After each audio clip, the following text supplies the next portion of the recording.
பாடம். யார் எப்படி நடந்து கொண்டாலும் கோபமே படாதவர் அந்த துறவி. அவரை அவமானப்படுத்தினாலும் கூட கண்டுகொள்ள மாட்டார்.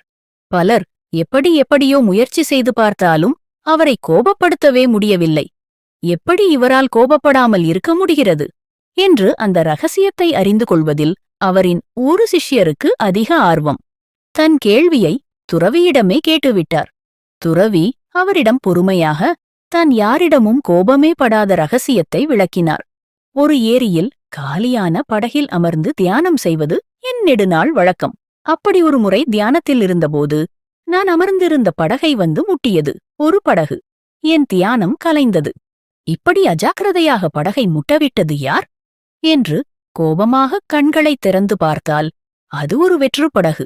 காற்றுக்கு அசைந்து அசைந்து வந்து நான் தியானம் செய்த படகு மீது மோதியிருக்கிறது. என் கோபத்தினை அந்த படகின் மீது காட்டி, எதுவும் பிரயோஜனம் உண்டோ சீடனே?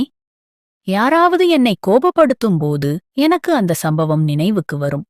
இதுவும் வெற்றுப் படகுதான் என்று அமைதியாகி விடுவேன் என்றார். கோபத்தின் பாதிப்பை நாம் 3 வகைகளாக பிரிக்கலாம். 1. அறிவை பாதிக்கக்கூடியது. 2. கோபம் உடலை பாதிக்கக்கூடியது. 3. கோபம் நடத்தையை பாதிக்கக்கூடியது. புரிந்ததா ரகசியம் என்றார் குரு. குரு கோபப்படாததின் ரகசியம் கேட்ட சிஷ்யர் தெளிவு பெற்றார். நீதி. உண்மையான பலசாலி யார் என்றால் தன் வலிமையால் மக்களை அடக்குபவன் அல்ல,